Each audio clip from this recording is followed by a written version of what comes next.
So today at SASfit camp, we're together with our coach, Wendy Matter. So Wendy, tell us about yourself. Who you are, where you're from, and all those kind of things. So I grew up in Grosse Pointe, Michigan. I'm 43 years old. I moved to Fort Collins, Colorado in 1995. And I actually started triathlon in Michigan in 1992. And just recently I moved to Atlanta, Georgia in April of 2016. So you're coaching us. Have you ever been coached? I have had a series of coaches. I grew up an age group swimmer, so I had a coach probably since age 4 all the way through college just with swimming. And I had what I would call more of a mentor, not really coaching me, but a mentor in 1999 as he kind of helped me with triathlon just as a friend. But I'd say my first real coach was in 2008 for triathlon and in 2014. So 2 years, I've had 2 different coaches and training for 25 years. Cool. What would you say, what are the accomplishments in your life in this sense? I think that there's a couple. Getting a full ride scholarship to swim at Eastern Michigan University kind of started me on the path to triathlon because my first triathlon was a team event. I was the swimmer. Graduating with my master's degree in exercise science at Colorado State University was pretty big in my life.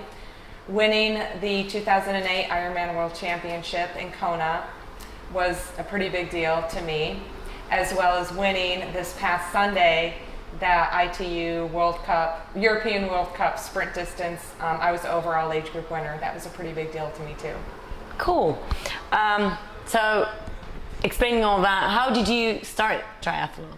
So I started college. I graduated from high school in 91, went directly to college, and I got a full ride scholarship. And one of my swimmer friends on my swim team had a biking friend who wanted to put together a team triathlon. And so they needed a swimmer. Being a distance swimmer, which meant my main event was the mile, they asked me to do this half-mile swim in a triathlon. And I didn't necessarily understand the sport of triathlon. I know my mom did it, but I was so young, I still didn't really know what it was. So I just showed up to the event. I did the half-mile swim, and then I watched my biker and my runner friend complete the race. We won the team competition, and I just decided, well, I could do that whole thing myself. And it was a half-mile swim, a 12-mile bike, and a 4.5-mile run. So the following year, I completed that sprint distance triathlon on my own, won my age group. I was 19 years old, and I was hooked, actually. And then 25 years later, I'm still continuing on with the sport. How about coaching? How did you start that? My coaching business? Yeah. How did you decide to go there? Well, getting my master's degree in exercise science in grad school, I started grad school in 1996. And just because I just wanted to go back to school and study something that I was really interested in doing. I had no intentions of what I wanted to do with my life. But because I had the experience in sports my whole life as an age group swimmer, starting triathlon, and because I had that education, that master's degree in exercise science, as soon as I graduated in 1999, I started working at a health club, and just kind of randomly, I started helping other people with training plans. Handwritten on a piece of paper, I would jot things down very casually, and because I had started in 1992, I had all those years experience coaching myself and teaching myself and educating myself. And then I started helping other people, and I became a personal trainer. So I got certified as a trainer. I started coaching adults in the swimming pool, which I've never taught an adult before. So I had to really learn how to teach adults. And over the years, I've come up with my own swim technique. So it just kind of happened. And because it was so casual at first, for 3 years, in 2003, I actually decided, well, what would happen if I kind of started to create a business of coaching and actually got paid to do something I love to do? So I started trying to learn business skills of how to run a business. And my husband and I actually started coming up with names of what we thought the business should be. And it actually has evolved. Our first business name was called, I think it was called Fitness Concepts. And it was evolving over the years. And in 2006, I actually decided my business is kind of growing. I need to go part-time at the health club. I was a full-time manager. I came up with the name T2 Coaching in 2006, created an LLC, and officially kind of launched my business. Even though I'd been coaching for years before that, it launched in 2006. The reason T2 originally was, T2 is the second transition from bike to run in a triathlon. T2 is also the name, for a few years I had a name called Team Trifecta, TT. Also triathlon training is TT. But more importantly, T2 is I transition you wherever you're at starting, I can transition you from one level to the next. Oh, so cool. that's really the meaning behind T2. Would you say there is someone inspirational that took you to coaching? Did someone inspire you to take up coaching or take up triathlon or those kind Well, of my things? mom, first and foremost, my mother, she was a marathon runner. She started running, I was the third child, third of three, and she started running to lose weight after I was born. And she went to Boston a few times, and she started triathlon, I think in 83 or 84. So I've always had supportive parents. My dad also ran marathons. So first and foremost, my parents, I would say, are my biggest influences and support network for me pursuing the sport of triathlon. But as far as coaching goes, I think my high school swim coach was a big influence on me with my career as a swimmer, but I valued his input, and he was, again, besides my parents, I think I owe everything that I do today to my high school swim coach, because I just looked up to him so much, and I valued what he did for me in my original sport of swimming.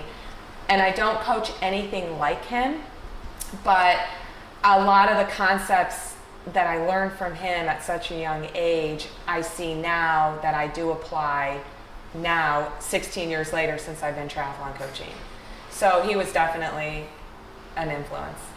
How about your philosophy in coaching? Would you like to elaborate or say something about the philosophy? So T2 Coaching, Health, Fitness, and Sport is on my website. You have to be healthy to develop fitness, to exceed and be successful in your sport. Health starts at the bottom level. Blood pressure, cholesterol, what's going inside your body, being at a reasonable weight, body fat to lean muscle mass ratio, being strong, being mentally tough. That is kind of the health range. And then once you have that health aspect, you can develop some fitness, doing maybe a 5K to start with. Maybe you start by walking. I've coached, such a dynamic ability of athletes over the years as a personal trainer and as a triathlon coach. But you start with just developing some fitness. Maybe you want to experiment with heart rate training. Maybe you want to just do what I did when I started, is I just swam, bike, and ran and didn't have a clue, but it worked out well for me. And then once you have this fitness, then I help people develop some goals to maybe pursue the fitness and compete in a sport, whether it's a 5K run or sprint distance triathlon, marathon, up to Ironman. I follow this continuum is basically the philosophy I have. Have a lot of fun, be flexible. It's a lifestyle. I've been doing this for 25 years. I've had a lot of bumps in the road, but it's always something that I try to get the point across, is to create a lifestyle with people that I coach. Cool. Would you say it's easier to coach a beginner or an advanced athlete? Those are two very subjective words. It depends what you mean by beginner or experienced. I tend to gravitate towards more the beginner intermediate. By my definition of beginner intermediate, I mean, I really like the first timer. I've never done triathlon before. What do I do? I want to start triathlon. As well as the beginner who has maybe done some on their own, but they're ready to learn. That's what I also consider a beginner intermediate. But I do like advancing them to more advanced, you know, from the beginner to the advanced. And I do like working with the advanced people who have experience, but they still don't know how to get to the next level. So basically anyone who's ready to get to the next level and who's ready to learn and appreciate what I have to offer them is who I like to work with. Cool. What does triathlon mean to you? Again, I think it goes back to it's a lifestyle of health, fitness, and sport. Whether you're doing it to finish or doing it to win, it's a lifestyle. And really, it's my lifestyle that I've created for myself, not just through me personally, but through my career. It's just a lifestyle. So when you say to win, well, how does it feel to be on the stage, on the podium? How does it feel to win?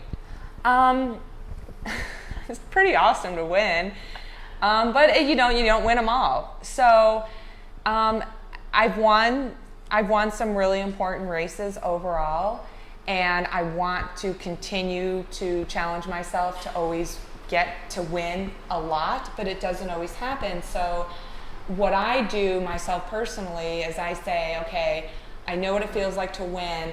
I took this track, I didn't win. What can I take away from the points that I didn't win, the races that I didn't win? How can I apply them to keep continuing on to win in the future?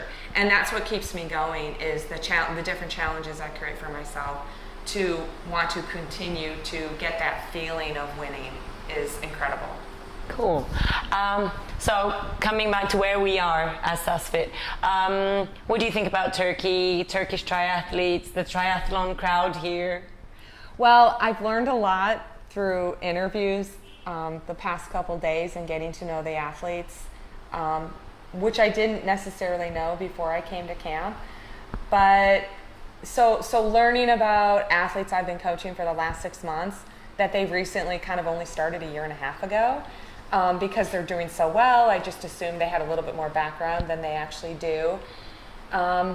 I think it's exciting that there is a community in Turkey that are new to the sport, but that have a lot of talent to use to excel, and that they see value in T2 coaching to help get them to their next goal, whatever that next goal is.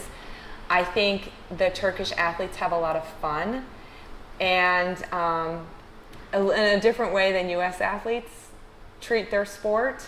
I think it's a lot more social here compared to athletes I've coached in America, and so I'm still learning. So we're having fun. I think so. Cool.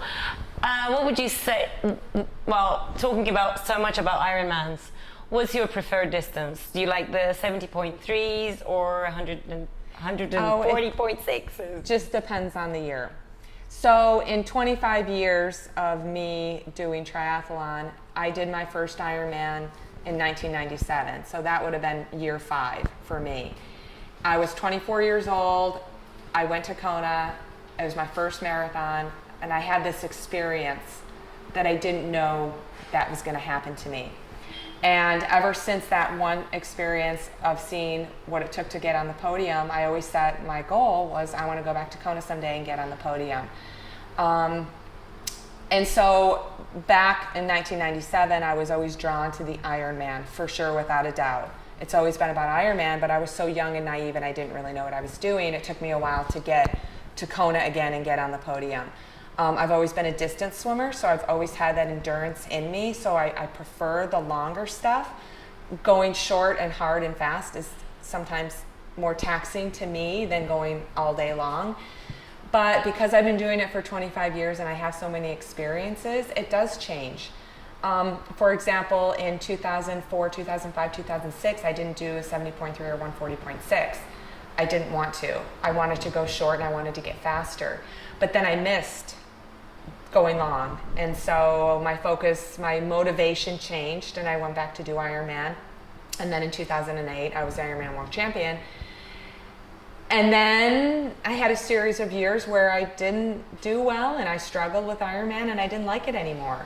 And I thought maybe I just need to do the 70.3, because you can kind of get an Ironman high, but not do an Ironman, but you can still do the half. And then I kind of got out of the issues I was having the last 5 years, and I'm like, bam, all about Ironman again. Cool.